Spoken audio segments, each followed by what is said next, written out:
ಅತ್ಯಂತ ಸಂತೋಷದಿಂದ ಉದ್ಘಾಟನೆ ಮಾಡಿದ್ದೇನೆ ಅಂತ ತಿಳಿಸಿದ್ದಾರೆ. ಅನೇಕ ಪತ್ರಕರ್ತರ ಸಂಘಟನೆಗಳಿದ್ದಾವೆ, ಆದರೆ ಇವರು ಪ್ರತ್ಯೇಕವಾಗಿ Karnataka electronic media journalist association ಅಂತಕ್ಕಂಥದ್ದನ್ನ ಈ ಸಂಘಟನೆಯನ್ನ ಮಾಡಿಕೊಂಡು ಇವರದೇ ಆದಂತ ಹಕ್ಕು ಬಾಧ್ಯತೆಗಳನ್ನು ರಕ್ಷಣೆ ಮಾಡಲಿಕ್ಕೋಸ್ಕರ ಮಾಡ್ಕೊಂಡಿದೆ. ಮತ್ತೆ ಇವರ ಆಗುವೋಗುಗಳಿಗೆ ಸಂಘಟನೆ ನ್ಯಾಯ ಒದಗಿಸಿಕೊಡ್ತಕ್ಕಂಥ ಕೆಲಸವನ್ನು ಮಾಡಲಿ ಅಂತೇಳಿ ನಾನು ಈ ಸಂದರ್ಭದಲ್ಲಿ ಆಶಿಸಲಿಕ್ಕೆ ಬಯಸ್ತಾ ಇದ್ದೇನೆ.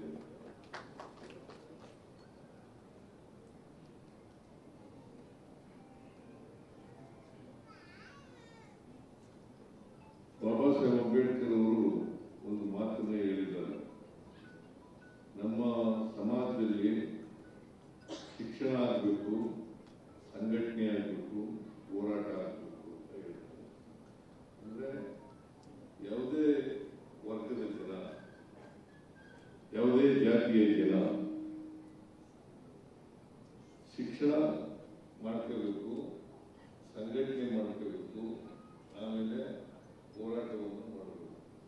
ನಿಮ್ಮ ಹಕ್ಕುಗಳ ರಕ್ಷಣೆ ಆಗಬೇಕಾದ್ರೆ, ನಿಮಗೆ ನ್ಯಾಯ ಸಿಗಬೇಕಾದ್ರೆ, ನಿಮಗೆ ಎಲ್ಲ ರೀತಿಯಲ್ಲೂ ಅವಕಾಶಗಳು ಸಿಗಬೇಕಾದ್ರೆ ನೀವು ಸಂಘಟನೆ ಆಗಲೇಬೇಕು, ಶಿಕ್ಷಣ ಪಡ್ಕೊಳ್ಳಲೇಬೇಕು.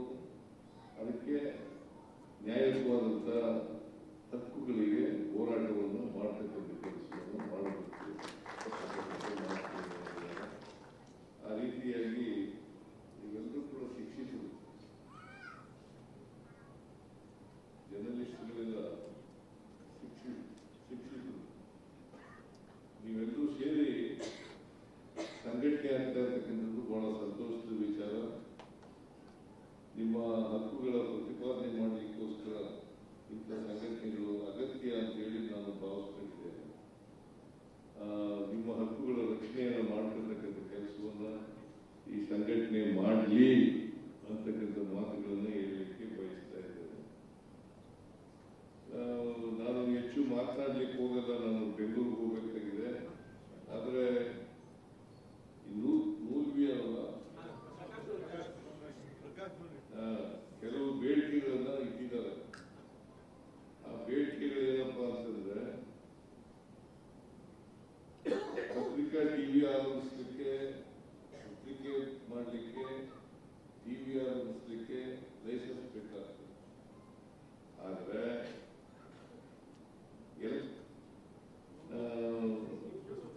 ಯೂಟ್ಯೂಬ್, ವೆಬ್ ಪೋರ್ಟಲ್ ಸೇರಿದಂತೆ ಡಿಜಿಟಲ್ ಮಾಧ್ಯಮಕ್ಕೆ ಯಾವುದೇ ಲೈಸೆನ್ಸ್ ಇಲ್ಲ. ಅವಕ್ಕೂ ಕೂಡ ಲೈಸೆನ್ಸ್ ತಗೊಳ್ಳ ರೀತಿಯಲ್ಲಿ ಮಾಡಿ ಅಂತ ಹೇಳಿದ್ದೇವೆ. ಅದ್ರ ಬಗ್ಗೆ ನಾವು ಪರಿಶೀಲನೆ ಮಾಡ್ತೀವಿ ಅಂತಕ್ಕಂಥ ಮಾತುಗಳನ್ನು ಎರಡನೇ ಡಿಮ್ಯಾಂಡ್ ಇಟ್ಟಿರ್ತಕ್ಕಂಥದ್ದು, ಮಾಧ್ಯಮ ರಂಗ ಸದಾಕಾಲ ಅಧಿಕಾರದಲ್ಲಿರುವವರ ವಿರುದ್ಧ ವಿರೋಧ ಪಕ್ಷವಾಗಿ ಕೆಲಸ ಮಾಡುತ್ತದೆ. ಇದನ್ನು ಅಕ್ರಮ ಕೊಡಲು ಸಹಿಸುವುದಿಲ್ಲ. ಸಾಮಾನ್ಯವಾಗಿ ಪತ್ರಕರ್ತರಿಗೆ ನೀವು ಕಳ್ಳರ ಜೊತೆ ಯಾರು ಇರಿ, ಯಾರ ಜೊತೆ ಆದರೆ ನ್ಯಾಯವಾಗಿ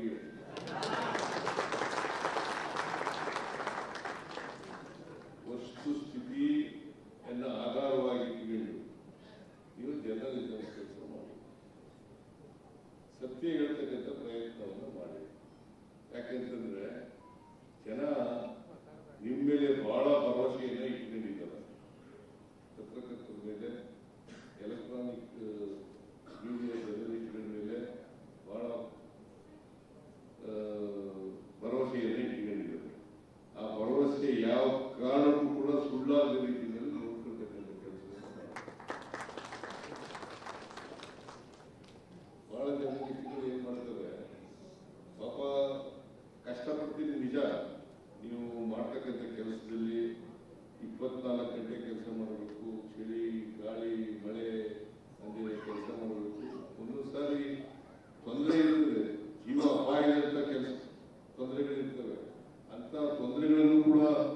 ಎದುರಿಸಿ ಕೆಲಸ ಮಾಡಬೇಕಾದ ಪರಿಸ್ಥಿತಿ ಅವೆಲ್ಲ ನಿಜ.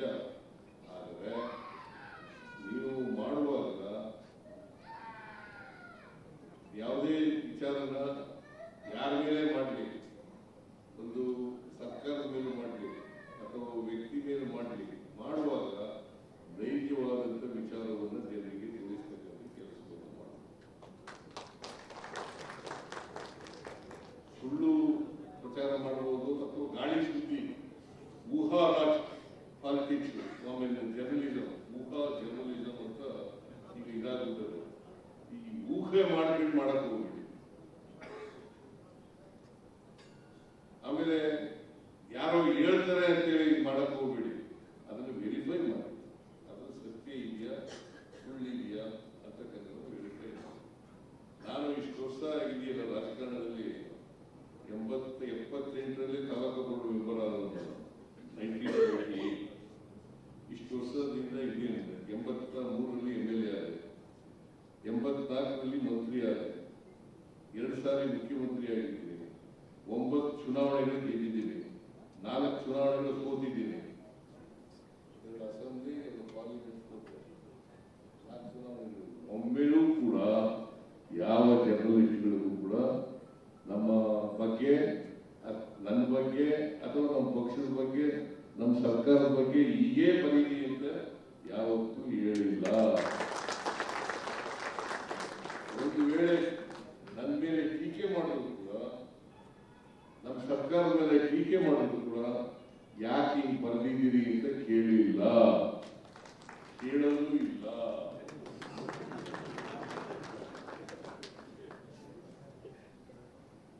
ನಿಮ್ಮ ರೈಟ್ ಟು ಇನ್ಫಾರ್ಮೇಶನ್ ಇದೆಯಲ್ಲ, ಇದಕ್ಕೆ ಇಂಟರ್ಫಿಯರ್ ಆಗಲ್ಲ, ಆದರೆ ಅದು ದುರುಪಯೋಗ ಆಗಬಾರ್ದು. ಅದಕ್ಕೋಸ್ಕರನೇ ನಾವು ಈ ಸುಳ್ಳು ಮಾಹಿತಿ ಇದೆಯಲ್ಲ,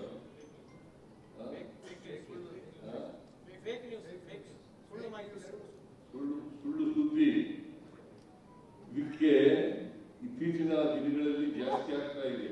ಅದನ್ನು ಯಾರು ಟೀಕೆ ಮಾಡ್ತಾ ಇಲ್ಲ, ಇತ್ತೀಚಿನ ದಿನಗಳಲ್ಲಿ ಜಾಸ್ತಿ ಆಗ್ತಾ ಇದೆ.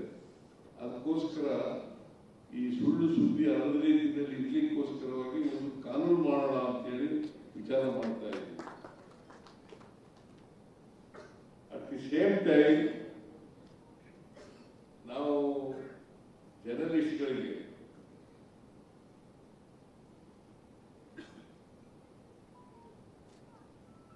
ಬಹಳಷ್ಟು ಕೆಲಸಗಳನ್ನು ಕೂಡ ಮಾಡಿಕೊಟ್ಟಿದ್ದೀವಿ. ಫಾರ್ ಎಕ್ಸಾಂಪಲ್ 30 ವರ್ಷಗಳಿಂದ ಡಿಮ್ಯಾಂಡ್ ಇತ್ತು. ಏನಪ್ಪಾ ಅಂತಂದ್ರೆ, ಹಳ್ಳಿಗಾಡಿರ್ತಕ್ಕಂಥ ಪತ್ರಕರ್ತರಿಗೆ ಬಸ್ನಲ್ಲಿ ಓಡಾಡಲಿಕ್ಕೆ ಫ್ರೀಯಾಗಿ ಮಾಡಿಕೊಡಬೇಕು ಡಿಮ್ಯಾಂಡ್ ಇತ್ತು. ಅದನ್ನು ಮಾಡಿಕೊಟ್ಟಿದ್ದೀವಿ. ಇಲ್ಲ ಮಾಡಿಕೊಟ್ಟಿದ್ದೀವಿ. ಆಮೇಲೆ ಈ ಪತ್ರಕರ್ತರಿಗೋಸ್ಕರ ಆರೋಗ್ಯ ಸಂಜೀವಿನಿ ಯೋಜನೆಯನ್ನು ಜಾರಿಗೆ ತಂದಿದ್ದೀವಿ. ಈ ಯೋಜನೆಯಲ್ಲಿ 5 ಲಕ್ಷ ರೂಗಳವರೆಗೆ ಉಚಿತ ಚಿಕಿತ್ಸೆ ನೀಡುವ ಸೌಲಭ್ಯ ಇದೆ. ಇದು ನಮ್ಮ ಸರ್ಕಾರ ಮಾಡಿರೋದು. ಆಮೇಲೆ ನಿವೃತ್ತ ಪತ್ರಕರ್ತರಿದ್ದಾರಲ್ಲ, ಅವರ ಮಾಸಾಸನ 15,000 ರೂಪಾಯಿಗೆ ಏರಿಸಿದ್ದೀವಿ.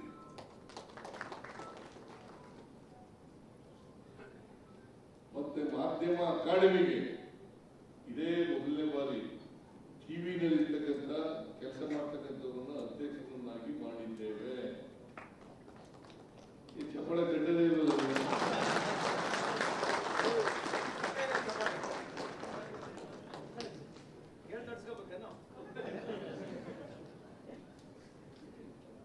ಅದರಿಂದ ನಾವು ಅನೇಕ, ಆಮೇಲೆ ಪತ್ರಿಕಾ ವಿತರಕರಿದ್ದಾರಲ್ಲ, ಅವರಿಗೆ ಸಹಾಯ ಮಾಡ್ತಕ್ಕಂಥ ಕೆಲಸವನ್ನು ಮಾಡಿದ್ದೀವಿ. ನಾವು ನಿಮ್ಮ ಜೊತೆ ಇರ್ತೀವಿ, ಆದರೆ ನಿಮ್ಮಿಂದ ನಾವು ಏನೂ ಅಪೇಕ್ಷೆ ಮಾಡಲ್ಲ, ಆದರೆ ಸತ್ಯ ಬರೀತೀವಿ.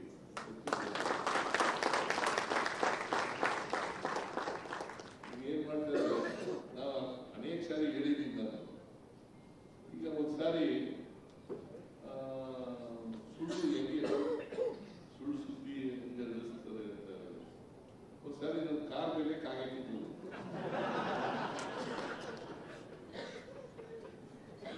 ಹೌದಪ್ಪ ಕಾಗೆ ಕೂತು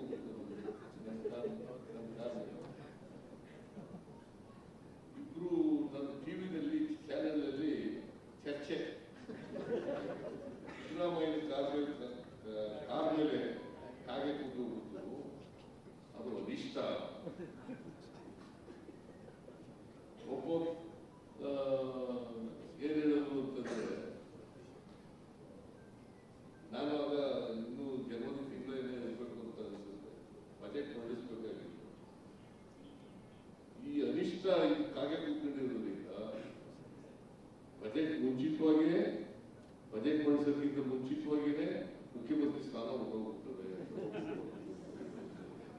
ಇನ್ನೊಬ್ಬರು ಬಜೆಟ್ ಮಂಡಿಸ್ತಾರೆ, ಬಜೆಟ್ ಮಂಡಿಸಾದ್ಮೇಲೆ ಹೊರಟೋಯ್ತಾರೆ. ಅದಾದ್ಮೇಲೆ 2 ವರ್ಷ ಇದ್ದೇನೆ.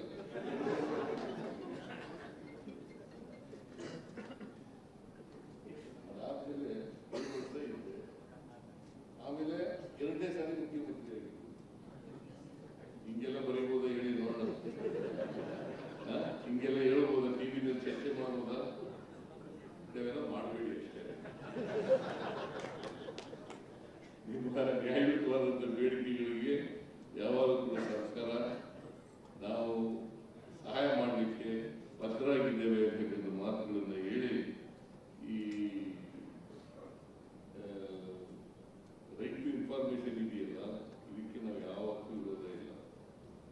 ಆಮೇಲೆ ಎಂಥದ್ದು ಅಭಿವ್ಯಕ್ತಿ ಸ್ವಾತಂತ್ರ್ಯ, ಅಭಿವ್ಯಕ್ತಿ ಸ್ವಾತಂತ್ರ್ಯಕ್ಕೆ ಯಾವಾಗಲೂ ಕೂಡ ನಮ್ಮ ನಾನು ಬದ್ಧವಾಗಿದ್ದೇನೆ, ನಮ್ಮ ಸರ್ಕಾರ ಬದ್ಧವಾಗಿದೆ.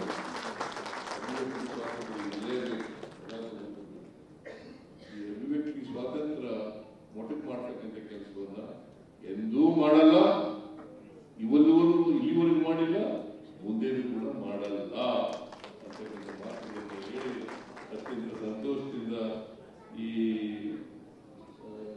Karnataka electronic media journalist association ಸಂಘಟನೆಯನ್ನ ಉದ್ಘಾಟನೆ ಮಾಡಿದ್ದೇನೆ ಅಂತಕ್ಕಂಥ ಮಾತುಗಳನ್ನು ಹೇಳಿ, ಇದು ಎಲ್ಲ ಜರ್ನಲಿಸ್ಟ್ಗಳಿಗೆ ಸಹಾಯ ಮಾಡಲಿ ಅಂತಕ್ಕಂಥ ಮಾತುಗಳನ್ನು, ಆಶಯಗಳನ್ನು ವ್ಯಕ್ತ ಮಾಡಿ ನನ್ನ ಮಾತುಗಳನ್ನು ಮುಗಿಸ್ತೇನೆ. ಜೈ ಹಿಂದ್, ಜೈ ಕರ್ನಾಟಕ.